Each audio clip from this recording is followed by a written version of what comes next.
আলাইকুম ওয়া রাহমাতুল্লাহি ওয়া বারাকাতুহু। বিসমিল্লাহ ওয়া আলহামদুলিল্লাহ ওয়াসসালাতু ওয়াসসালামু আলা রাসূলিল্লাহ ওয়া আলা আলিহি ওয়া আসহাবিহি আজমাইন, আম্মা বাদ। প্রিয় দর্শক শ্রোতা, আপনাদের প্রত্যেককে স্বাগত জানাচ্ছি নেক্সাস টেলিভিশনের প্রতিদিনকার আয়োজন বেকম্যানস বিস্কিটস নিবেদিত ইসলামী জীবন বিধানের আজকের পর্বে আপনাদের সঙ্গে আমি আব্দুল কাহার রয়েছি। আমাদের সঙ্গে যুক্ত আছেন মিরপুর দারুস সুন্নাহর সম্মানিত মুহাদ্দিস বিশিষ্ট দায়ী শেখ তানজিল আহমদ। আসসালামু আলাইকুম ওয়া রাহমাতুল্লাহি ওয়া বারাকাতুহু। ওয়ালাইকুম আসসালাম ওয়া রাহমাতুল্লাহি ওয়া বারাকাতুহু। শেখ, কেমন আছেন আপনি? আলহামদুলিল্লাহ, আপনি ভালো আছেন? আলহামদুলিল্লাহ, আল্লাহ রাব্বুল আলামিন ভালো রেখেছেন। আপনাকে স্বাগত জানাচ্ছি আমাদের আজকের পর্বে। আপনাকে ধন্যবাদ। বারাকাল্লাহু ফিকুম। প্রিয় দর্শক, আজ আমরা আলোচনা করতে চাই মধ্য শাবানের রাত, করণীয় এবং বর্জনীয়। আমরা যে রাতটিকে জানি সাথে কি শবে বরাত, যেটি হাদিসের ভাষায় লাইলাতুন নিসফি মিন শাবান। এই লাইলাতুন নিসফি মিন শাবান বা মধ্য শাবানের রজনী, এই রাতকে কেন্দ্র করে আমাদের দেশে কি চলছে এবং হাদিসের মধ্যে কি রয়েছে, আমাদের কি করণীয় এবং কি বর্জনীয়, সে বিষয়গুলো আমাদের জানা খুবই দরকার। কারণ অনেক মানুষ এই রাতকে কেন্দ্র করে বিশেষ করে সালাত আদায় করে থাকেন। সালাতগুলো কোন নিয়মে পাঠ করবেন, কোন কোন সূরা দিয়ে পাঠ করবেন, কয়টি রোজা রাখতে হবে, কখন রাখতে হবে, এবং এই দিবসকে কেন্দ্র করে সাজসজ্জা, পিঠা তৈরি করা, নানা রকম আয়োজন আমাদের বিভিন্ন অঞ্চলে হয়ে থাকে। কিন্তু এর সাথে আসলে পরিপূর্ণভাবে হাদিসের কি মিল রয়েছে, আমরা মিল রয়েছে কিনা সে বিষয়গুলো জানবার চেষ্টা করবেন ইনশাআল্লাহ তাআলা। আপনিও চাইলে আমাদের সাথে যুক্ত হতে পারবেন। নেক্সাস টেলিভিশন ইসলামিক এই পেজের কমেন্ট বক্সে গিয়ে বাংলায় সংক্ষেপে আপনার কথাগুলো লিখলে আমরা আপনার প্রশ্নের সরাসরি সমাধান জানবার চেষ্টা করব ইনশাআল্লাহ তাআলা। শেখ, শুরুতে আপনি আমাদেরকে শুনলেন যে কথাগুলো আমরা মধ্য শাবানের রাত, করণীয় এবং বর্জনীয়। এই রাতকে কেন্দ্র করে বিভিন্ন ইবাদতের কথা আমাদের সমাজে প্রচলিত আছে, বিভিন্ন বইয়ের মধ্যেও অনেকগুলো ফজিলতের কথা রয়েছে।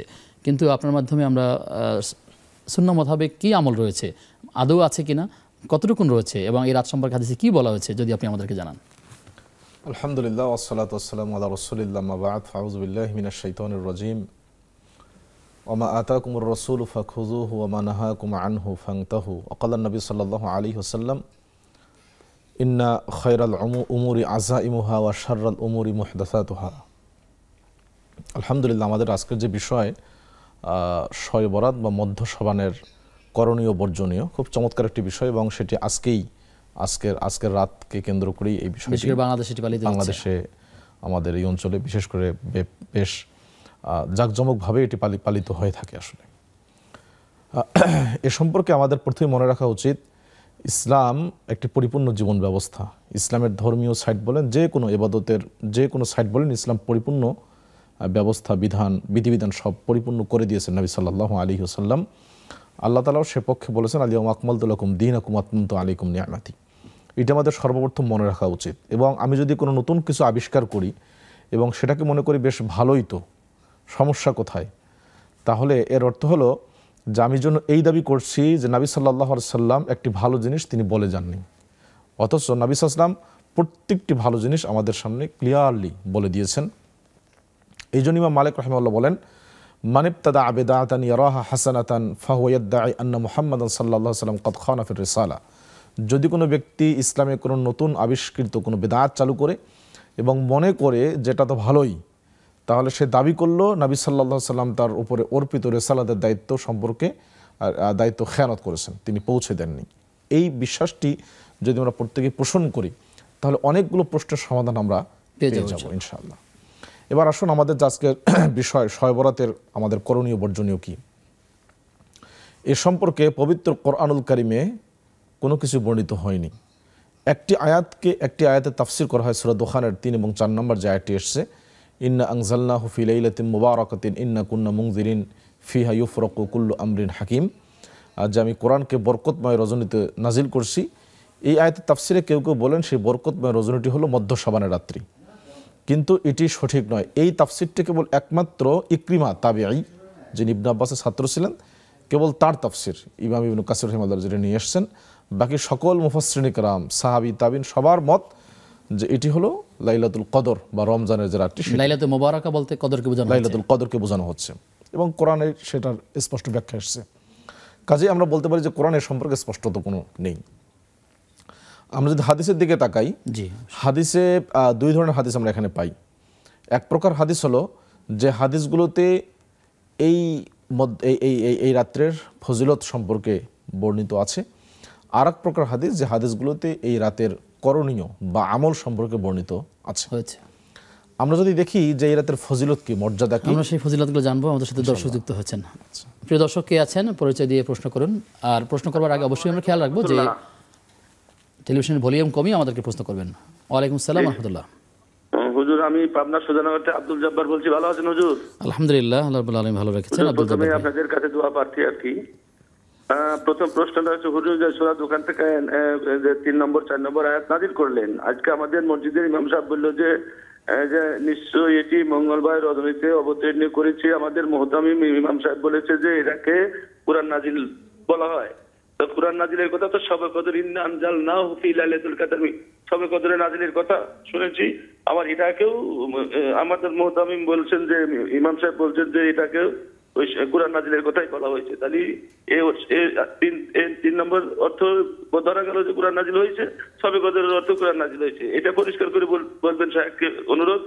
আর 2 নম্বর প্রশ্ন হয়েছে যে এই সারাটা রাত ইবাদত করলে খায়রুম মিন আলফি শাহর, সারা রাত ইবাদত করলে 1000 বছরের চাইতে নেই পাওয়া যাবে। এখন সারা রাত বলতে কি মুহতামিম আমরা সারা রাত ইবাদত তো করা যায় না, ঘুম আসে, ঘুম পারবো ইবাদত করবো, এভাবেই না আসলে সারা রাত জায়গায় করা লাগবে। পরিষ্কার করে একটু বোঝাবেন। আর না বল আমাদের এর আগে যে আমাদের ইমাম সাহেব ছিল, আমাদের বলতো যে নিয়ত করবেন রাকাতাই সালাতিল লাইলাতুল বারাত, এভাবে করে 20 টাকা 40 টাকা করাতেন। উনি মুরব্বী ছিল, আগেকার মুরব্বী ছিল, তার কথা বলছেন। যে এখন বলতেছে ওই রকম সবে বরাত বলে কোনো নিয়ত করা যাবে না, শুধু নফল নিয়ত করলেই হবে। এই কয়েকটা প্রশ্নের উত্তর দিলে হুজুর খুশি হব। জি প্রিয় ভাই, আপনি থাকুন আমাদের সাথে, আমরা জানবার চেষ্টা করবো ইনশাআল্লাহ তাআলা। অবশ্যই আপনি যেটা শুনেছেন সেটি স্বাভাবিকভাবে বললেই হবে যে আসলে আমরা শুনেছি, তখন আমরা বলার চেষ্টা করব। আপনি কোট করে বললে অনেক ক্ষেত্রে এটি অনেকের জন্য সমস্যা হয়ে যেতে পারে, সেটি সমূহ আশঙ্কা থাকে। সেক্ষেত্রে আমরা আপনাকে সতর্ক করব যে যারাই প্রশ্ন করছেন ঠিক এভাবে নাম মেনশন করে না করে অথবা নির্দিষ্ট করে না বললে ভালো হয়। আমরা জানবো ইনশাআল্লাহ তাআলা। শেখ, আপনি যে বিষয়টি শুরুতে নিয়ে এসেছিলেন, আমার দর্শকের সেই প্রশ্নটাই তিনি দোকান থেকে করেছেন যে আসলে এই আয়াতের তাফসিরে কোন রাতকে মিন করেছে, যদি আরেকটু ক্লিয়ার করেন। আচ্ছা, আমরা বলি যে কোরআনুল কারিমের তাফসির কোরআনুল কারিম দিয়ে করাটাই সবচেয়ে উত্তম পদ্ধতি। তাফসির কোরআন বিল কোরআন, জি, তাফসিরুল কোরআন বিল কোরআন। এই আয়াতে বলা হচ্ছে বরকতময় রাত্রি। হুবহু এরকম আরেকটা আয়াত এসেছে, ইন্না আনজালনাহু ফি লাইলাতুল কদর, আমি কোরআনকে কদরের রাত্রিতে অবতীর্ণ করেছি। কদরের রাত্রি কোনটি সেটি আমরা সকলেই জানি, যেটা আল্লাহ তাআলা আরেকটি সূরা বাকারার 185 নম্বর আয়াতে বলছেন, শাহরুল রমাদান আল্লাযী উনজিলা ফীহিল কোরআন, রমজান মাসে কোরআনুল কারীম নাজিল করা হয়েছে। এবং ইতিহাস সাক্ষী, হাদিসও সাক্ষী যে রমজান মাসে কোরআনুল কারীম অবতীর্ণ হয়েছে। তাহলে কোরআনের এই আয়াতগুলো স্পষ্টত প্রমাণ করে যে কোরআনুল কারীম নবী সাল্লাল্লাহু আলাইহি ওয়াসাল্লামের উপরে এই রাত্রিতে নাজিল হয়েছে কদরের রাত্রিতে, মধ্য শাবানের রাত্রিতে নয়। এবং আমরা আগেও বললাম যেটি শুধুমাত্র একজন তাবেঈ, তার নাম ইকরিমা, তার বক্তব্য এটি। আর কোনো তাবেঈ, কোনো সাহাবী কারো বক্তব্য এর পক্ষে নয়, কেবল একজন তাবির বক্তব্য এটি। কাজে আমরা অনুরোধ করব যারা এটি বলছেন তারা যদি ইবনু কাসির, তাফসির ইবনে কাসির পড়েন এবং আরও যে আধুনিক তাফসিরগুলো আছে বা প্রাচীন যে তাফসিরগুলো আসছে সেগুলোতে একটি মত বর্ণনা করা হয়েছে মাত্র, এটাকে প্রণিধানযোগ্য মতামত হিসাবে উল্লেখ করা হয়নি। তো আমাদের অনেক ভাইরা এই মতটা পেয়েই হয়তো বলা শুরু করেন যে এটা মনে হয় সেই অমুক তাফসির আছে, কিন্তু আসলে এটা প্রাধান্যতম মত নয়, এটা একটা মত মাত্র, কিন্তু এটা মানে প্রণিধানযোগ্য নয়। জি, কাজেই এই ভুলটি আমরা করব না ইনশাআল্লাহ। আল্লাহ আমাদেরকে সঠিক দিন বোঝার তৌফিক দান করুন। তিনি প্রশ্ন করেছেন যে আসলে নিয়তের ক্ষেত্রে তিনি একজন বলেছেন যে এই রাতের নাম বলেই আবার নিয়ত করতে হবে না, নিয়তের মধ্যে এটা বলতে হবে। আবার অপরদিকে একজন বলেছেন না, আসলে ওরকম নিয়ত প্রয়োজন নেই, এটি নফল নামাজে নিয়ত করলেই হবে। আসলে নিয়ত সম্পর্কে অনেকেরই ধারণা যে আর নিয়তটা মানে আরবিতেই করতে হয়, অনেকে নিয়ত না জানবার কারণে সালাতও ত্যাগ করে দেন। নিয়তটা বাংলায় নাকি মনে, নিয়তটা কোথায় করতে হয়? হ্যাঁ, খুবই সুন্দর প্রশ্ন। নিয়াত, নবী সাল্লাল্লাহু আলাইহি ওয়াসাল্লাম বলেন ইন্নামাল আ'মালু বিন্নিয়াত, যে কোনো আমল নিয়তের উপর নির্ভরশীল। নিয়ত ছাড়া কোনো আমলই গ্রহণযোগ্য হবে না। অবশ্যই নিয়ত করা ওয়াজিব এবং সেটি শর্ত, নিয়ত ছাড়া আপনার কোনো ইবাদতই গ্রহণযোগ্য হবে না। নিয়াতটি আপনি কিভাবে করবেন? নিয়তের কি পড়া মুখে নাকি করা? নিয়তের ব্যাপারে উলামাগণ বক্তব্য দিয়েছেন, এটা মূলনীতি হলো আন-নিয়া মাহাল্লুহাল কলব ওয়া তালাফফুযু বিহা বিদআহ। নিয়তের জায়গা হলো অন্তর, এটা মুখে পড়ার জায়গা না। এবং কোনো হাদিসে এরকম নিয়তের আসলে ব্যাপার নেই। যেমন আমরা যে সালাতের নিয়তগুলো পড়ি, নাওয়াইতু নুসাল্লি লিল্লাহি তাআলা রাকাতাই সালাতিদ দুহা, সালাতের সওমের বিভিন্ন নিয়ত, এগুলো কোনো হাদিসে বর্ণিত নেই। এগুলো আমাদের আলেমগণ বা অনেকেই না জানাবশত আবিষ্কার করে থাকেন। এ ব্যাপারে আলেমদের স্পষ্ট বক্তব্য আছে এই নিয়তগুলোর ব্যাপারে, যে না এরকম কোনো নিয়তের অস্তিত্ব নেই। কেবল হজ্জের নিয়ত আসছে, আপনি উচ্চস্বরে পাঠ করবেন লাব্বাইকা হাজ্জান বা লাব্বাইকা উমরাতান, যেটি এসছে আর কি, সেটি উচ্চস্বরে পাঠ করার বিধান আসছে। বাকি অন্যান্য কোনো ইবাদতের ক্ষেত্রে নিয়ত মুখে পড়ার বিধান নেই। শরীয়ত সম্মত নিয়ত আপনি অন্তরই করবেন। আর সুন্নত নফলের ব্যাপারে আমরা আগেও বলেছি আর একটি পর্বে, যে ইসলামের যে সলাৎগুলো এসছে, ফরজ সলাৎ বাদ দিয়ে যে সলাৎগুলো, এগুলো সবগুলোই সুন্নত বা নফল, আপনি যেটাই বলেন না কেন কোনো সমস্যা নেই এখানে। নফলের মধ্যে যেগুলো একটু বেশি গুরুত্বপূর্ণ সেগুলোকে সুন্নাহ, সুন্নার মধ্যে আরও বেশি গুরুত্বপূর্ণ যেগুলো সেগুলো সুন্নতে মুআক্কাদা বা সুনান রওয়াতে, প্রতিদিন যে আমরা 12 রাকাত সালাত পড়ি ফরজের আগে এবং পরে, সেগুলোকে সুন্নাহ মুআক্কাদা বলা হয়। কাজেই আপনি নফল বলেন বা সুন্নাহ বলেন, এটাতে কোনো সমস্যা নেই ইনশাআল্লাহ তাআলা। ইনশাআল্লাহ তাআলা। আমরা যখন বলছি নিয়ত নেই, তখন কেউ কেউ বলার চেষ্টা করছেন যে বর্তমান সময়ের আলেমরা তো আগেকার আলেমদের মাধ্যমে দিন পেয়েছে, ইসলাম পেয়েছে, তো আগেকার আলেমের মধ্যে যে পাওয়া জিনিস তারা যদি ভুল করে থাকে তাহলে আমরা কিভাবে শুদ্ধটা বের করতে পারলাম? কি জবাব বলবেন এর? আসলে এই কথার মধ্যে ভুল, যে আগেকার আলেমরা এটা বলছেন, এই কথাটা ঠিক না। আগেকার আলেম বলতে আপনি কাকে বোঝান? আপনি যদি মনে করেন যে আজকে থেকে 50 বছর আগের আলেম, তিনিও আগেকার, আবার আজকে থেকে 500 বছর যিনি আগের, তিনিও আগেকার। আপনি 50 বছরের চেয়ে 50 বছরের আলেম আগের যিনি, তিনি হয়তো নিয়ত বলছেন, কিন্তু আপনি যদি তার আগে দেখেন আরো 500-1000 বছর প্রথম যুগের, তাহলে আপনি দেখবেন যে নিয়ত নাই। কাজে এই যে কথাটা যে আগেকার যুগের আলেমরা এটা করছেন আপনারা করেন না কেন, এই কথাটা আসলে সঠিক নয় অধিকাংশ ক্ষেত্রেই। আগেকার আলেমরা যেটা বলতে সাহাবায়ে কেরাম, তাবিন বা 4 ইমাম, তাদের পরবর্তী যে যুগগুলো কুরুন মুফাদ্দালা, উত্তম যুগ, সেই যুগের আপনাকে দেখতে হবে যে তারা ইসলামকে কীভাবে পরিপালন করছেন। জি। এবং আরেকটা বিষয় হলো, সেটা হলো যে তাহলে 50 বছর আগের যিনি, তাহলে তিনি কি ভুল করছেন? হ্যাঁ, অনেক ক্ষেত্রে তিনি ভুল করতে পারেন না জানার কারণে, এটা তার জন্য আমরা তার ক্ষেত্রে এটা ত্রুটি বলবো না, হয়তো তিনি জানেন না। এখন আমাদের নিকটে কোরআন এবং সুন্নাহ জানা যতটুকু অ্যাভেলেবল, আগে ততটুকু ছিল না। এটা আপনাকে স্বীকার করতে হবে। আপনার কাছে দর্শক আছেন, প্রিয় দর্শক কে আছেন? আসসালামু আলাইকুম। ওয়ালাইকুম আসসালাম হুজুর, আমি তালতলা থেকে ইফরাত জাহান বলছি। জীবন প্রশ্ন আমি হচ্ছে, একটা হাদিসে পেয়েছি, আল্লাহুম্মা আফিনি বাদানি লা ইলাহা ইল্লা আনতা, এটা পড়লে নাকি সকল নামাজের ঘাটতি পূরণ হয়, কাজা নামাজের। এটা কি সঠিক? আর একটা কোশ্চেন হচ্ছে, আমি ফরজ নামাজ শেষ করে সালাম ফিরিয়ে তবজি ভুলে গিয়েছি, আবার তবজি পরে আবার সালাম মোনাজাত শেষ করেছি, এটা কি আমার নামাজটা হয়েছে? আচ্ছা, আপনি থাকুন আমাদের সাথে, আমরা জানবো ইনশাআল্লাহ। প্রিয় দর্শক, আপনারা দেখছিলেন নেক্সাস টেলিভিশনের প্রতিদিনকার আয়োজন ইসলামী জীবন বিধান। সময় হয়েছে একটা বিরতির, ফিরছি কিছুক্ষণ পর, সাথে থাকুন।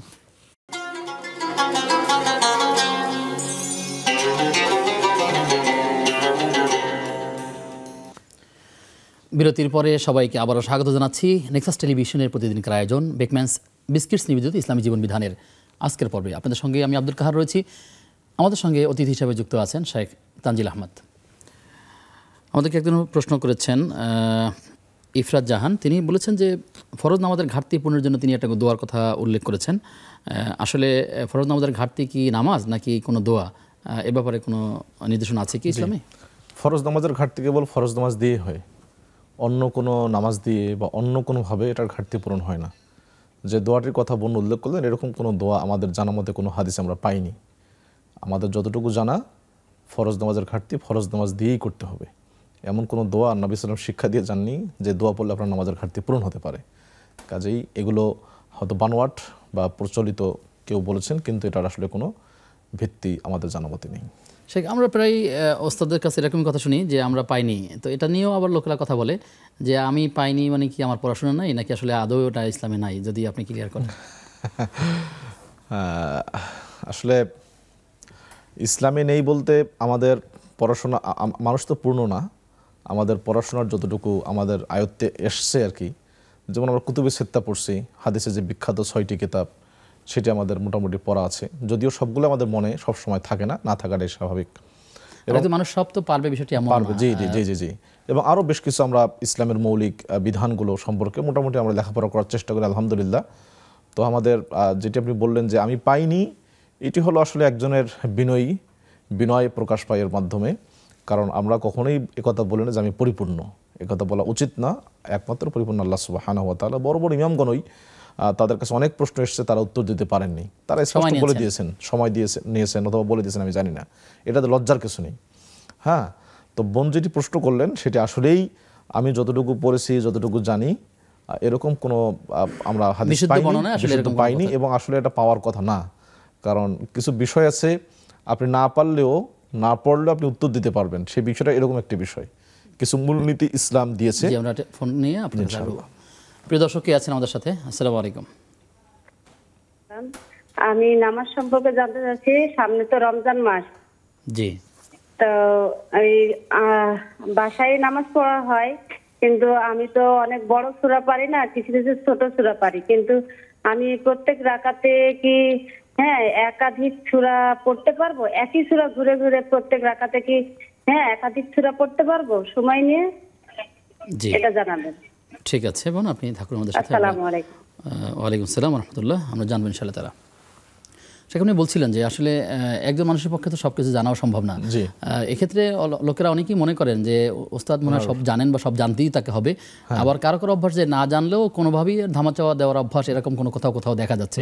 আসলে ইসলামের মূলনীতি কি এক্ষেত্রে প্রশ্ন করলে পরে আল্লাহ তাআলা পবিত্র কোরআনে বলছেন ওয়াফাওকা যি কুল্লি ইলমিন আলিম, প্রত্যেক জ্ঞানীর উপরে জ্ঞানী আছে এবং সবচেয়ে বড় জ্ঞানী আল্লাহ সুবহানাহু ওয়া তাআলা। এমনকি নবী সাল্লাল্লাহু আলাইহি সাল্লামের নিকটে কোনো বিষয় সাহাবীরা প্রশ্ন করলে যদি ওহী না থাকতো তিনি চুপ থাকতেন, ওহী আসলে পরে তিনি এটা জবাব দিতেন। এরকম অসংখ্য ঘটনা এসছে, সাহাবা একরামের জীবনীতে এসছে। এক সাহাবীর কাছে প্রশ্ন করতে এসছে, তিনি বলছেন এই সম্পর্কে উনি ভালো জানেন, তুমি ওনার কাছে যাও। এটা হলো তাদের অবশ্যই বিনয়। ইমাম মালিকের নিকটে এরকম পাওয়া যায় 40টা প্রশ্নের মধ্যে মাত্র তিনি 2টা উত্তর দিয়েছেন, বাকি 38টা তিনি বলছেন যে আমি জানি না। ইমাম শাফিকে বলা হলো যে আপনি লা আদরি, আমি জানি না, একথা বলছেন কেন, আপনি উত্তর দিলেই তো হয়।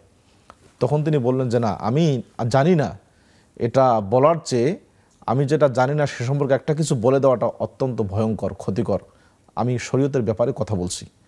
শরীয়তের ব্যাপারে কথা বলা মানে যেন আমি আল্লাহ তাআলার পক্ষ থেকে প্রতিনিধি হয়ে কথা বলছি। এই জন্য এটা বিষয়টা অত্যন্ত ভয়ঙ্কর। যারা এরকমটা করেন যে না বললে তো, উত্তর না দিলে আমার তো মান সম্মান চলে যাচ্ছে, আসলে এটা তাদের এই ধারণাটা ভুল, একেবারেই ভুল ধারণা। বরং আমরা যতটুকু জানবো আমাদের জ্ঞানের আলোকে আমরা কথা বলার চেষ্টা করব। ইসলাম হলো জ্ঞান ভিত্তিক, এটা আমাদের মনে রাখতে হবে।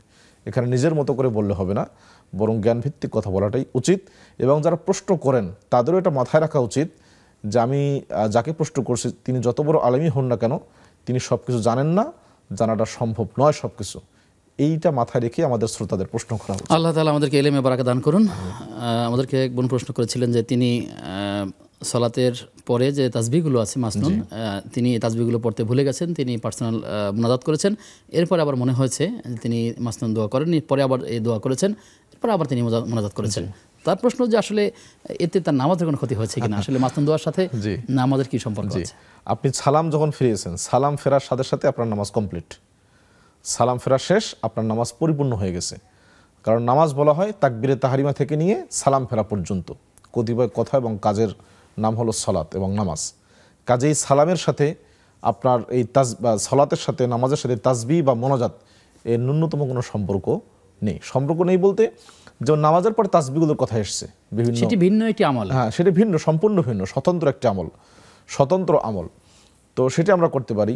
যদি কেউ একাকী মোনাজাত করতে চাই ফরজ সালাতের পরে আমরা জানি যে দোয়া কবুল হয়। ফরজ সালাতের পরে দোয়া করা একটা দোয়া কবুলের অন্যতম সময়, সেটাও তিনি করতে পারেন। এই ক্ষেত্রে সুন্নাহ হলো হাদিসে বর্ণিত যে তাসবিহগুলো এসছে, যে দোয়াগুলো এসছে, সেগুলো আমরা পাঠ করার পরে এরপর আমরা একাকী মোনাজাত করতে পারি। আর যদি কেউ আকপিস করে জায়গায় মোনাজাত করে ফেলছেন, তাসবিহ পরে স্মরণ হয়েছে পরে পড়ছেন, কোনো সমস্যা নেই, এটাতে কোনো সমস্যা নেই। সিরিয়াল রক্ষা করা এটা অবশ্যই। অনেক সময় ব্যস্ততার কারণে বাইরে যেতে হয় পুরুষদের ক্ষেত্রে, বিশেষ করে যখন নামাজের পর সময় না থাকে বসে থাকার মতো, হেঁটে হেঁটে চলতে চলতে যদি সে এই দোয়াগুলো করতে থাকেন তাতে কি আদায় হবে? হ্যাঁ হবে, অবশ্যই হবে, কেন হবে না, অবশ্যই হবে। শুধু একটা হাদিসে এসছে যে ফজরের সালাতের পরে যদি ওই জায়গায় বসে থেকে তাসবিহ তাহলিল করতে করতে সূর্য উদয় হওয়ার পরে 2 রাকাত সালাত পরে তার পরিপূর্ণ হজ এবং উমরা সব, এটা একটা বিশেষ আমল। বাকি অন্যান্য ক্ষেত্রে তিনি হেঁটে হেঁটে তাসবিহ পাঠ করতে পারবেন, কোনো সমস্যা নেই ইনশাআল্লাহ। আল্লাহ তাআলা আমাদেরকে আমল করার তৌফিক দান করুন। দর্শক আছেন, প্রিয় দর্শক কে আছেন আমাদের সাথে? হ্যালো, আসসালামু আলাইকুম। ওয়ালাইকুম আসসালাম ওয়া রাহমাতুল্লাহ। জি, আমি উত্তর থেকে বলছি। আমার প্রশ্ন হলো যে নামাজ পড়ার সময় আলহামদু সূরা তেলাওয়াত করছি এই সময় যদি আমার মনে হয় যে আমার উচ্চারণটা মাকসাদটা ঠিক মতো আদায় হলো না, তাহলে কি আমি সেই ওয়ার্ডটা কি পুনরায় পড়তে পারবো, নাকি আমাকে নামাজ ভেঙে আবার নামাজ নতুন করে শুরু করতে হবে? আলহামদুলিল্লাহর ক্ষেত্রে বলছি, আমি সূরা ফাতিহার কথা বুঝতে পেরেছি। মনে হলো যে আমি আমার ঠিকমতো মাকসাদ আদায় হলো না কোনো একটা ওয়ার্ড, সেটা কি তখন সংশোধন করে নেবো নাকি ওটা ভেঙে আবার পড়বো? এটা একটা প্রশ্ন। জি, আরেকটা প্রশ্ন, আমার নামাজের শেষ বৈঠকে আমার বসাটা ঠিক হয় না, আমি ওটা পারি না, আমার খুব কষ্ট হয়। এই ক্ষেত্রে আমি কি যেভাবে বসি দ্বিতীয় বৈঠকে যেভাবে বসি সেইভাবে, বা অন্য আমার সুবিধা মতন কোনো ভঙ্গিমায় বসলে এটা হবে কিনা? আচ্ছা, আমি কি আরেকটা প্রশ্ন করতে পারি? জি জি অবশ্যই। এই প্রশ্ন উত্তরের জন্য তো আসলে এই অনুষ্ঠান, আপনাদের অনুষ্ঠান, আপনি প্রশ্ন করবেন ইনশাআল্লাহ তাআলা। আচ্ছা, আমি যে কোরআন তেলাওয়াত করছি বর্তমানে, তো আর দু একদিনের মধ্যে শেষ হয়ে যাবে, তারপরে আবার নতুন শুরু করব, সূরা ফাতিহা থেকে শুরু করব। কিন্তু এইভাবে করে আমি যদি এই কয়েকদিনের মধ্যে তো আমি খতম করতে পারবো না কোরআন শরীফ, এই রমজান আসা পর্যন্ত। তাহলে কি রমজানের প্রথম থেকে আমি এইটাই কন্টিনিউ করব, নাকি এটা অফ করে মানে আবার নতুন করে শুরু করব? এটা জানতে চাই। ঠিক আছে বোন, আপনি থাকুন, আপনার গুরুত্বপূর্ণ 3টি প্রশ্ন আমরা পেয়েছি, আমরা উত্তর জানার চেষ্টা করবো ইনশাআল্লাহ তাআলা। শেখ প্রশ্ন আসছে সালাত সম্পর্কে। আমাদের এক বোন বলছেন তিনি সালাতের দীর্ঘ সূরাগুলো জানেন না কোরআনের। তিনি যদি সালাতের মধ্যে দীর্ঘ নামাজটা কন্টিনিউ করতে চান, সেক্ষেত্রে একই সূরা বারবার পড়তে পারেন কিনা, অথবা একাধিক সূরাগুলো অর্থাৎ অনেকগুলো সূরা একত্রে তিনি পড়তে পারেন কিনা, এটা আপনি বলবেন। সেই সাথে বলবেন যে এক সূরা থেকে আরেক সূরা পড়ার সময় মাঝখানে তাউজ তাসমিয়ার ক্ষেত্রে কি করবেন? আচ্ছা, হ্যাঁ, চমৎকার প্রশ্ন। হ্যাঁ, উনি মনে হয় রমজানের কথা বলছেন, রমজানের তারাবি এবং বাসায় তিনি পড়েন। তারাবি হোক অথবা এমনিতে হোক, তারাবির সালাতের উদ্দেশ্য মূলত যেন সবাই কোরআনুল কারিমের তেলাওয়াতটা বেশি করে শোনে। লম্বা দীর্ঘ কেরাত এখানেই কাম্য, যেন কোরআনটা সবার শোনা হয়। তো যদি কেউ কোরআন, উনি যেহেতু বাসায় পড়েন, জামাতের ব্যবস্থা নেই এবং তিনি খুব লম্বা সূরাগুলো জানেন, একাকী সালাত পড়েন এবং খুব ছোট ছোট সূরাগুলো, আমপারার সূরাগুলো জানেন তিনি, সেক্ষেত্রে তিনি একাধিক সূরা, অবশ্যই একটি সূরা একাধিকবার তিনি তেলাওয়াত করতে পারবেন। নবী সাল্লাল্লাহু আলাইহি সাল্লাম থেকে সহিহ মুসলিমে, তিরমিজিতে একটি হাদিস এসেছে, তিনি একটি আয়াত দিয়ে পুরো রাত্রি নামাজ পড়ছেন, একটি আয়াত দিয়ে। ইন তুআযিবহুম ফাইন্নাহুম ইবাদুক ওয়া ইন তাগফির লাহুম ফাইন্নাকা আনতাল আজিজুল হাকিম। এই আয়াতটি দিয়ে নবী সাল্লাল্লাহু আলাইহি ওয়াসাল্লাম, কি বলা হয়েছে মেসেজ এখানে? এখানে বলা হচ্ছে যে আল্লাহ, আপনি যদি আপনার বান্দাদেরকে আযাব দেন, তাহলে এরা তো আপনারই বান্দা, আপনি কাকে আযাব দিবেন? আর যদি আপনি এদেরকে ক্ষমা করে দেন, তাহলে আপনি হলেন মহাপরাক্রমশালী, আপনার এই ক্ষমার ব্যাপারে কেউ কোনো প্রশ্ন করতে পারবে না। আল্লাহু আকবার। এই আয়াতটি এত আবেগঘন একটি আয়াত, নবী সাল্লাল্লাহু আলাইহি ওয়াসাল্লাম একটি আয়াত দিয়ে পুরো রাত কাটিয়ে দিলেন, বারবার তেলাওয়াত করছিলেন।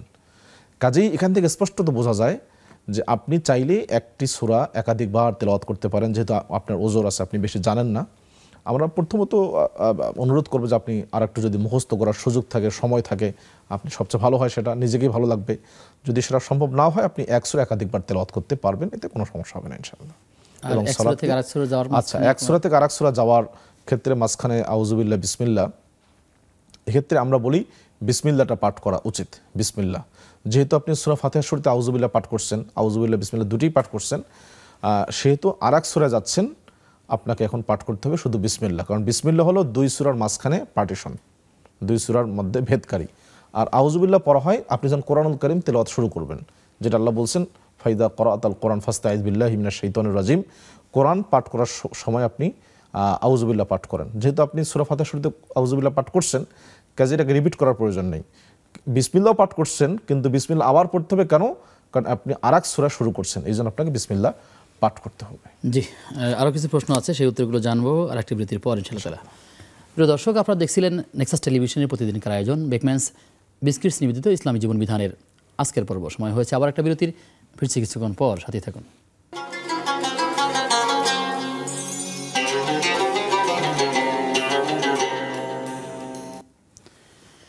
বিরতির পরে সবাইকে আবার আমন্ত্রণ জানাচ্ছি নেক্সাস টেলিভিশনের প্রতিদিনকার আয়োজন ইসলামী জীবন বিধানের আজকের পর্বে।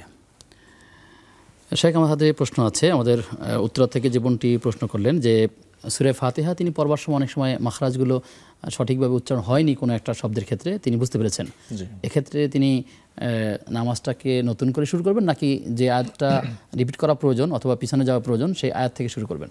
যে এরকম যদি কোনো কারো মনে হয় যে আমার এই শব্দটার উচ্চারণ ভুল হয়ে গেল বা একটা আয়াতের একটা শব্দ ছুটে গেল কিনা, তাহলে তিনি সেই আয়াতটি পুনরায় পড়লেই হয়ে যাবে। পুনরায় পুরো সূরা পড়ার দরকার নেই, নামাজ তো পুনরায় পড়ার কোনো প্রয়োজনই নেই। তিনি শুধু ওই আয়াতটি, যে আয়াতের সমস্যা তিনি মনে করলেন সেই আয়াতটি বারবারই তিনি উচ্চারণ করবেন প্রয়োজনে, যত সঠিক যেটা পুনরায় পড়লে হয়ে যাবে ইনশাআল্লাহ। এটা এক্ষেত্রে আবার এমন কি আছে যে সঠিক হচ্ছে কিন্তু তারপরেও তার অস্ত্র এমন কাজ করছে যে আসলে মনে হচ্ছে সঠিক হচ্ছে না, একবার দুইবার 10 বার, সেটি তেলাওয়াতের ক্ষেত্রে হতে পারে, সালাতের ক্ষেত্রে হতে পারে, ওযুর ক্ষেত্রে হতে পারে, এই বিষয়ে কি বলবেন? হ্যাঁ, এটা খুবই চমৎকার প্রসঙ্গ। এটা একটি রোগ, মূলত ওয়াসওয়াসা, সন্দেহ। এটা মারাত্মক রোগ। এটা এমন রোগ যে রোগের আসলে চিকিৎসা খুব দুর্লভ বলাই চলে। আচ্ছা আচ্ছা। এই রোগে যারা আক্রান্ত হন আপনি তাদেরকে কোনোভাবেই সঠিক পথে নিয়ে আসতে পারবেন না, মানে এমন তারা এক্সট্রিম লেভেলে চলে যান। তারা বললেন যে উযু করার সময়, যে উযু করার সময় তারা হাত ধুচ্ছেন, মনে হলো যে হাতটা আমার ঠিকভাবে ধোয়া হয়নি, আবার হাত ধুচ্ছেন তিনি একবার দুইবার 10 বার হচ্ছে, জামাত চলে যাচ্ছে। আমি নিজের জীবনেই দেখেছি এক ভাইকে যে সালাত শুরু হওয়ার আগে তিনি উযু করা শুরু করছেন, এদিকে সালাত শেষ, জামাতের সালাত শেষ, তার এখন উযু করা শেষ হয়নি। বারবারই মনে হচ্ছে যে বারবার মনে হচ্ছে আমার উযুটা হচ্ছে না, আবার শুরু করি।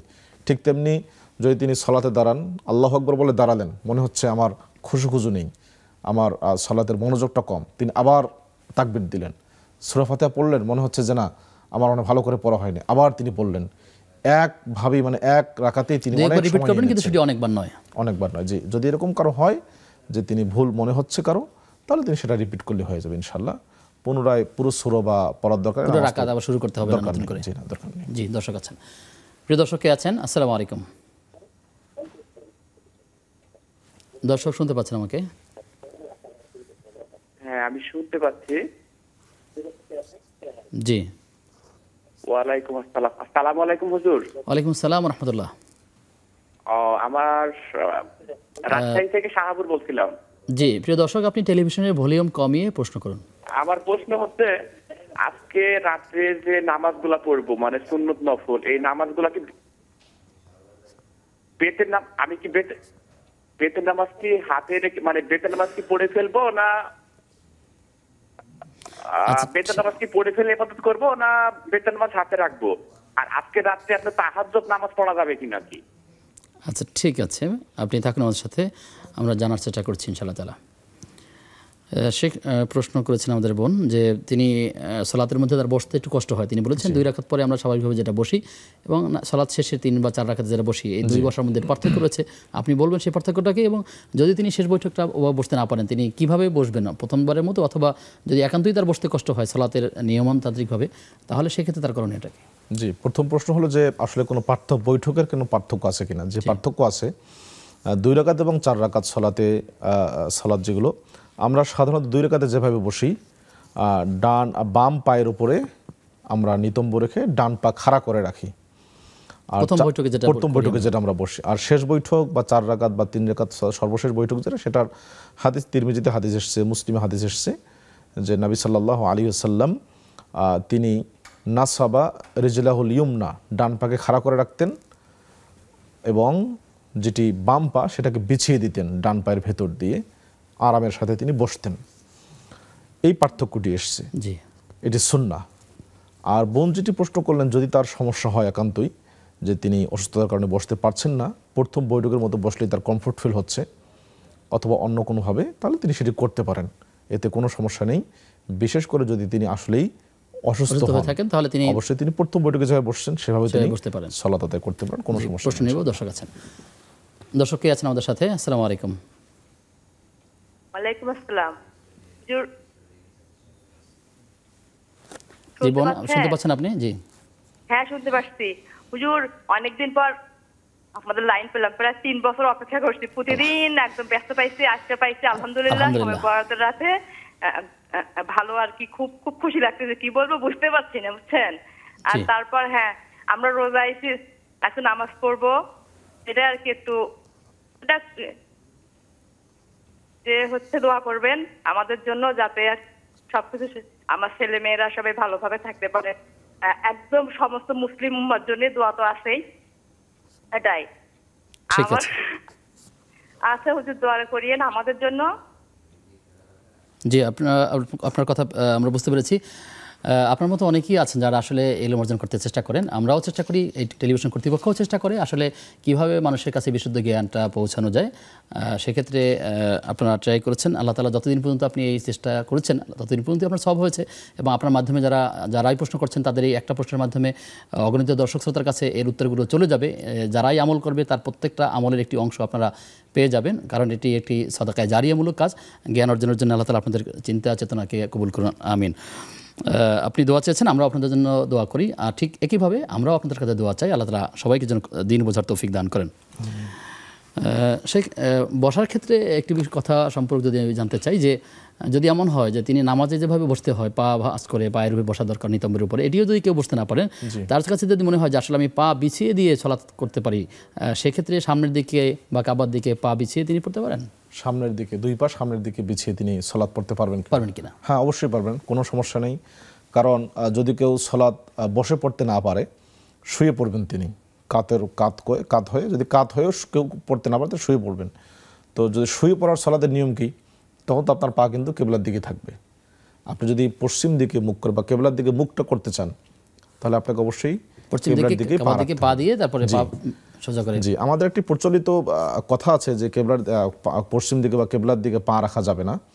এই কথাটা আসলে ঠিক নয়। হ্যাঁ, এটা ঠিক যে আমরা কাবাকে সম্মান করি, সেদিকে পা না রাখবো, সেটা ঠিক আছে, কিন্তু আপনি যদি প্রয়োজন হয় তাহলে তিনি কাবার দিকে পা বিছিয়ে তিনি যেভাবে আরাম বোধ করেন তিনি সেভাবেই সালাত আদায় করতে পারবেন, কোনো সমস্যা নেই। জি, দর্শক আছেন আমাদের সাথে, প্রিয় দর্শক কে আছেন আমাদের সাথে? আসসালামু আলাইকুম। আসসালামু আলাইকুম। ওয়ালাইকুম আসসালাম ওয়া রাহমাতুল্লাহ। হুজুর, আমরা তো রমজান সামনে আসছে, রমজান মাসে মা বোনেরা রান্না করতে গিয়ে দেখা যায় সরকারি এবং খাবারের জিনিসের লবণ দিয়ে জিব্বাত লাগায়, খায় না, জিব্বাত লাগাইয়া অনেকেরই দেখছি। জি, এটার কোনো প্রশ্ন নাই, একটু বিস্তারিত বলবেন। আচ্ছা। আসসালামু আলাইকুম। ওয়ালাইকুম আসসালাম ওয়া রাহমাতুল্লাহ। বোন, আপনি থাকুন আমাদের সাথে আরও একজন দর্শক যুক্ত আছেন। দর্শক কে আছেন? আসসালামু আলাইকুম। দর্শক, আপনাকে ভালোভাবে শুনতে পাচ্ছি না। দর্শক শুনতে পাচ্ছেন? দুঃখিত, সংযোগটি বিচ্ছিন্ন হয়ে গেছে। শেখ, আমাদের হাতে প্রশ্ন আছে। আমাদের বোন প্রশ্ন করেছিলেন যে তিনি সারা বছরই কোরআন তেলাওয়াত করেন এবং তিনি কোরআন যখন পড়া শেষ হয়ে যায়, যেটাকে আমাদের ভাষায় আমরা খতম বলে থাকি, তিনি রমাদান বাকি যত সময় আছে এর মধ্যে হবে আবার নতুন করে তিনি কোরআন শেষ করতে পারবেন না পড়ে। কিন্তু কোরআন এই তেলাওয়াতের ক্ষেত্রে কি যখন শুরু করেন, এটা কি একেবারে পরে প্রথম পারা থেকে নিয়ে শেষ পর্যন্ত সব শেষ করেই করতেই হবে, নাকি তার ইচ্ছা মতো তিনি মাঝখানে অথবা যখন যতটুকু সময় হয় ততটুকু তিনি পড়তে পারেন? কি করবেন? হ্যাঁ, আমাদের এই বোন আসলে প্রশ্নটি করলেন। আমাদের একটি প্রচলিত কথা আছে যে রমজানে আমি কোরআন খতম দিলাম, রমজানে 1 খতম বা 2 খতম দিলাম, তার মানে আমি রমজানে দিলাম 2বার 3বার পড়লেন তিনি। বাকি সারা বছর অনেকে কোরআন পড়েন না, রমজানে কোরআন খতম করেন। আমাদের বোন আলহামদুলিল্লাহ যে তিনি সারা বছর কোরআন কন্টিনিউ তেলাওয়াত করেন এবং এখন তার কোরআন খতম হয়েছে। এখন যদি তিনি শুরু করেন, রমজান আস্তে আস্তে খতম করতে পারবেন না তিনি, স্বাভাবিকভাবেই মাঝখান থেকে শুরু করতে পারবেন কিনা? অবশ্যই তিনি পারবেন, কেন নয়? তিনি সারা বছর কোরআনকে কন্টিনিউ করবেন। আপনাকে রমজানের 1 তারিখ থেকে শুরু করতে হবে কোরআন তেলাওয়াত, এটা কোনো আবশ্যক বিষয় নয়। আপনি রমজানে বেশি করে পড়বেন, অন্যান্য মাসে আপনি অথবা তেলাওয়াত করা শুরু করলেই তিনি প্রথমে করতে হবেন, বিষয়টিও কি এরকম? না, এরকম না। খতম মানে এরকম না যে আপনাকে রমজান মাসের 1 তারিখে পহেলা 1 নম্বর পারা থেকে শুরু করতে হবে, এটা আবশ্যক। এটা সুন্নাহও না, কিছুই না, বরং আপনি আগে থেকে কোরআন তেলাওয়াত করছেন, যেখান থেকে যতটুকু পারবেন ততটুকু সবই তো পাবেন। অবশ্যই পাবেন। উনি যদি মনে করেন যে আমি এখন থেকে শুরু করছি, রমজান আস্তে আস্তে আমার 15 পারা শেষ হবে, 10 পারা হবে, তাহলে পহেলা রমজানে উনি অন্য সময় 1 পারা পড়তেন, রমজানে একটু বেশি করে পড়বেন, 2 পারা পড়বেন, তাহলে সব বেশি হবে। রমজানে তিনি বেশি করে পড়বেন কোরআন, এটা ঠিক আছে, কিন্তু রমজানে শুরু করতে হবে, আগে শুরু করা যাবে না, কিংবা আগে শুরু করলে সেটার জের সেখান থেকে রমজানে শুরু করা যাবে না, এই ধারণাটা ভুল, এটা সঠিক নয়। বরং তিনি নিয়মিত কোরআন তেলাওয়াত করবেন রমজানেও ওভাবে তেলাওয়াত করে, রমজানে আমরা বেশি পড়ার জন্য অনুরোধ করবো তাকে ইনশাআল্লাহ। জি ইনশাআল্লাহ তাআলা। কোথাও কোথাও এমনটি দেখা যায় যে একবার যখন পড়ে শেষ করা হয় কোরআন শুরু থেকে শেষ পর্যন্ত, যেটা খতম বলছি আমরা, এই খতম পড়ার পরে ইমামের কাছে আবার এটা পাঠানো হয় যে আমার বাসায় আমার ভাবি বা ওয়াইফ ওনাদের এক খতম হয়েছে অথবা আমার মেয়ের এক খতম হয়েছে, হুজুর একটু বকশিশ করে দেন, মানে এটা বকশানো যেগুলো হয়ে থাকে। এই বকশানোর ক্ষেত্রে আবার কিছু টাকা পয়সা হাদিয়ার ব্যবহার থাকে। আর এই বকশানোটা না হলে অনেক সময় মনে হয় তৃপ্তি হচ্ছে না, যেটা দোয়াটা আল্লাহর কাছে পৌঁছে কিনা বা সবটা পৌঁছে কিনা, আসলে বিষয়টি কি? আপনি যখন নবী সাল্লাল্লাহু বলছেন মান ক্বারা হারফান মিন কিতাবিল্লাহ, যদি কোনো ব্যক্তি কোরআনের একটি হরফ তেলাওয়াত করে তার জন্য 10টি সওয়াব। আলিফ লাম মিম 3টি অক্ষর, 3টি পড়লে 3 × 30টি সওয়াব তিনি মিনিমাম পাবেন। আপনি যখন কোরআন তেলাওয়াত করছেন, কোরআন তেলাওয়াত করার সাথে সাথেই আপনি তেলাওয়াত করছেন, ফেরেশতারা আপনার সওয়াব লিখছে। আপনি কোরআন তেলাওয়াত করছেন, ফেরেশতা আপনার সওয়াব লিখছে। এটা বকশানোর পর্যন্ত অপেক্ষা করা, অপেক্ষা কোনো প্রয়োজন নেই এগুলোর। সাহাবায়ে কেরাম কোরআন তেলাওয়াত করছেন, কোনো বকশানোর প্রয়োজন হয়নি। আপনি কোরআন তেলাওয়াত করবেন, আপনি নিজে দোয়া করবেন, কোনো সমস্যা নেই। এটার বকশানোর কোনো প্রয়োজন নেই। বকশানোর যে রীতি আমাদের দেশে প্রচলিত, এটা সুন্নাহ সম্মত, এটা অবশ্যই বর্জনীয়। আপনি নিজে পড়বেন, আপনার সব হয়ে যাবে ইনশাআল্লাহ। জি দর্শক আছেন, প্রিয় দর্শক কে আছেন আমাদের সাথে? হ্যালো, আসসালামু আলাইকুম। ওয়ালাইকুম আসসালাম ওয়া রাহমাতুল্লাহ। আমার দুটো প্রশ্ন আছে। জীবন প্রশ্ন। আমি কোরআন শরীফ পড়তে এত এক্সপার্ট না, তবে একটু দেখি দেখি আজকে একটু পড়ি, কিন্তু রোজার মাসে যদি খতম না করতে পারি, সাধারণ মানুষ যদি পড়ে যাই, তাহলে কি আমার সোয়াব হবে? আর দ্বিতীয় কথা, কোরআন যদি খতম না হয় তাহলে কি আমার গুনাহ হবে? আর এক্সপার্ট হচ্ছে আমি প্রতি এশা নামাজের সময় সূরা মুলুকটা পড়তে পড়তে আমার এক্সপার্ট হয়ে গেছে, কিন্তু কই প্রথম থেকে কোরআন শরীফ পড়তে পড়তে অতটা এক্সপার্ট নাই, বুঝছেন? মানে একটু আটকে যায়, তো সেজন্য কোরআন শরীফ পড়তে আমার একটু কষ্ট হয়, তো সেজন্য কোরআন শরীফ কি আমি খতম করতে পারবো না। তো পড়তে পারবো এমনিতে, কিন্তু এটা কি সওয়াব হবে? আচ্ছা ঠিক আছে, আপনি থাকুন আমাদের সাথে, আমরা জানবার চেষ্টা করবো ইনশাআল্লাহ। প্রিয় দর্শক, দেখতে দেখতে আরও একটি বিরতির সময় হয়ে গেল। ফিরছি কিছুক্ষণ পর, সাথে থাকুন।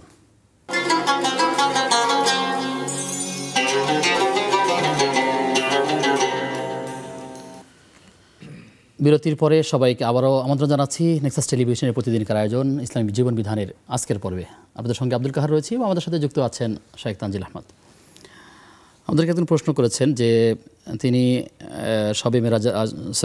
শবে বরাতের রাতে, অর্থাৎ আজকের এই মধ্য সাবানের যে সালাতুগুলো পড়বেন, নফল নামাজগুলো, তিনি বেতের নামাজটা কি একবার শেষে পড়বেন নাকি আগে পড়তে পারবেন? আর এই রাতে নির্দিষ্ট করে কোনো সালাত আছে কিনা, শুধুমাত্র এই বারাত উপলক্ষে কিংবা শবে বরাত উপলক্ষে? জি, সুন্দর প্রশ্ন। আমরা এটা শুরুতে বলছিলাম যে শবে বরাতের কেন্দ্রিক হাদিসগুলো দুই প্রকার, ফজিলতের এবং আমলের।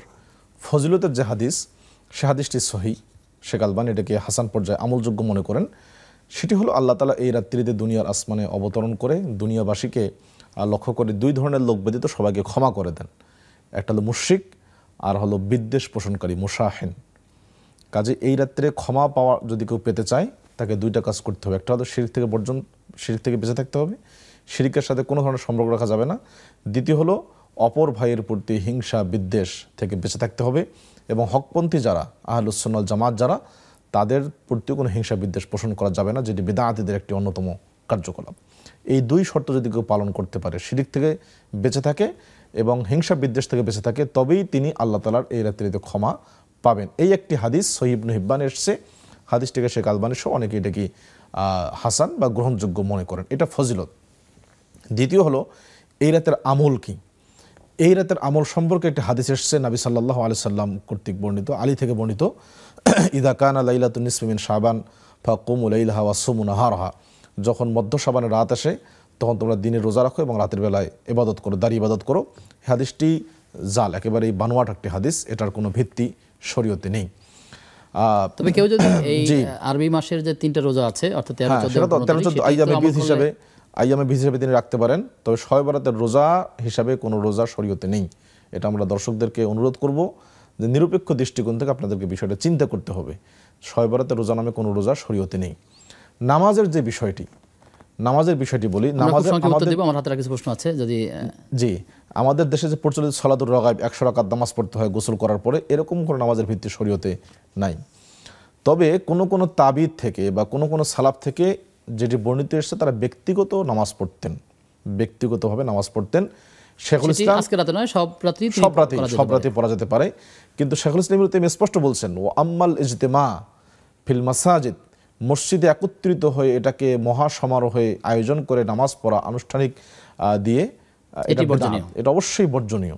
যদি কেউ করতে চান তাহাজ্জুদের নামাজ স্বরূপ তিনি একাকী নামাজ পড়তে পারেন, তবে এই রাতের ফজিলতের জন্য আপনাকে সারা বছর আল্লাহর ইবাদত বন্দেগীতে কাটাতেই হবে। এই রাতের বিশেষ কোনো নামাজ শরীয়তে নেই। জি, আমাদের একজন প্রশ্ন করেছেন যে তিনি কোরআন তেলাওয়াত ধীরে করেন অথবা মাঝে মাঝে তার শারীরিক সমস্যা আছে, সেই কারণে তিনি স্লো পড়েন, অনেক সময় খতম হয় না, তিনি সব পাবেন কিনা? হ্যাঁ, জি জি জি, নবী সাল্লাল্লাহু আলাইহি বলছেন আল মাহিরু বিল কোরআন মা'আস সাফরাতিল কিরামিল বারারা, যারা কোরআনে অভিজ্ঞ তারা অবশ্যই আল্লাহর নৈকট্যশীল ফেরেশতাদের সাথে থাকবেন। ওয়াল্লাযী ইয়াকরাউল কোরআন ওয়া ইয়াতাআতাউ ফীহি ওয়া হুয়া আলাইহি শাক্কুন ফালাহু আজরান, পক্ষান্তরে যে ব্যক্তি কোরআন তেলাওয়াত করে তোতলায় কষ্ট হয় কোরআন তেলাওয়াত করতে, আল্লাহ তাআলা তাকে দ্বিগুণ সওয়াব দিবেন। এটা তার জন্য অনেক সৌভাগ্যের বিষয়। তো চেষ্টা করতে হবে সহি করার জন্য, বিশুদ্ধ করার জন্য। যদি ধীরে ধীরে পড়েন এবং পড়তে গিয়ে যদি তিনি পুরো কোরআন খতম করতে পারছেন না বা বারবার উযু ছুটে যাচ্ছে, কোনো সমস্যা নেই, খতম করা আবশ্যক কোনো বিষয় নয়। জি, কোরআন পড়াটাই হলো আবশ্যক বিষয়।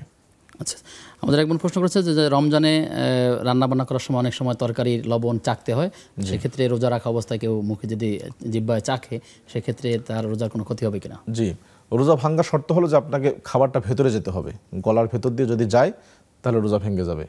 আর যদি শুধুমাত্র জিহ্বাতেই আপনি রেখে দিয়ে চাখেন যে লবণ হলো কিনা, এরপর আপনি কুলি করে ফেলে দিলেন, তাহলে রোজা ভাঙবে না। তবে চাক থেকে যদি ভেতরে চলে যায় তাহলে রোজা অবশ্যই সতর্ক থাকার চেষ্টা করতে হবে, এক্ষেত্রে যেন কোনো ব্যত্যয় না ঘটে, সীমা লঙ্ঘন না ঘটে, অবশ্যই সেই দিকে আমরা চেষ্টা করব। সৈয়দা মিম তিনি তার এই আইডি থেকে অনলাইনে প্রশ্ন করেছেন যে রুকু অবস্থায় 3 বার তাসবিহ এবং সেজদায় 5 বার তাসবিহ পাঠ করা যাবে কিনা? ওমরার সময় দেখি মানুষ কাবা শরীফের বরাবর পা রেখে রেস্ট নেয়, শুয়ে থাকে, এতে কি তাদের কোনো গুনাহ হবে? আচ্ছা, প্রথম প্রশ্ন হলো যে অর্থাৎ তিনি রুকুতে 3 বার, সাজদায় 5 বার, সংখ্যায় কম বেশি করছেন, গণনায় কোনো সমস্যা নেই।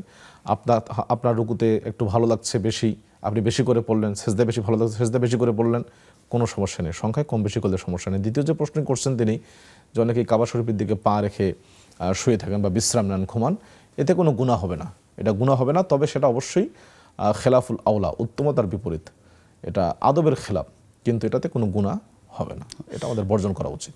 জি, মাহফুজা মুস্তফা এই আইডি থেকে প্রশ্ন করেছেন যে জাকাতের টাকা দিয়ে কাউকে কয়েকদিনের খাবার কিনে দেওয়া যাবে কিনা? জি, অবশ্যই যাবে, ইফতারি করানো যাবে কিনা? জাকাতের টাকা দিয়ে আপনি সরাসরি টাকাও দিতে পারেন।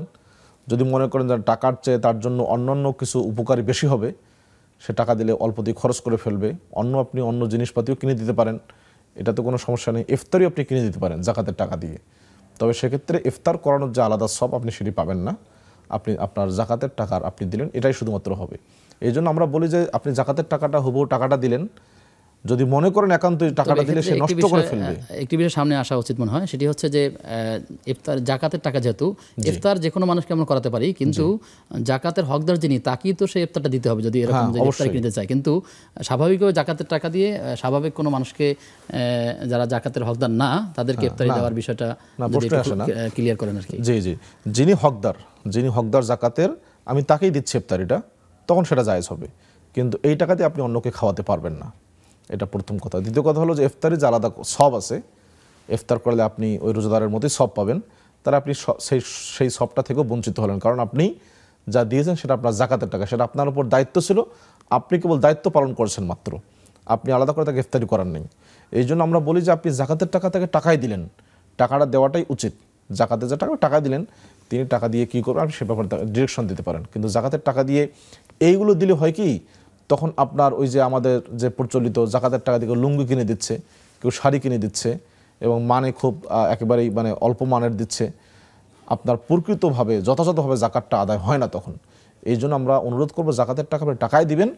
যদি একান্ত মনে করেন যে টাকার চেয়ে তাকে পণ্য কিনে দিলেই ভালো, আপনি সেটা দিতে পারেন, তবে জাকাতের হকদার নয় এমন কোনো ব্যক্তিকে আপনি সেটা দিতে পারবেন না। জি, শেষ করতে হবে। আমরা আলোচনা ছিলাম মধ্য শাবানের রাতে করণীয় বর্জনীয়। আপনি খুব ছোট্ট করে যদি বর্জনীয় কয়েকটা কথা বলেন। বর্জনীয় আমাদের এই রাতকে কেন্দ্র করে হালুয়া রুটি, এটার কোনো শরীরে ভিত্তি নেই। আপনি সারা বছর খেতে পারেন, এই রাতকে কেন্দ্র করে খেতে হবে সেটা আবশ্যক নয়। এই রাতের কেন্দ্র করে পটকাবাজি হয় ঢাকা শহরে বিশেষ করে, এটা তো একেবারেই হারাম, মানুষকে কষ্ট দেওয়া।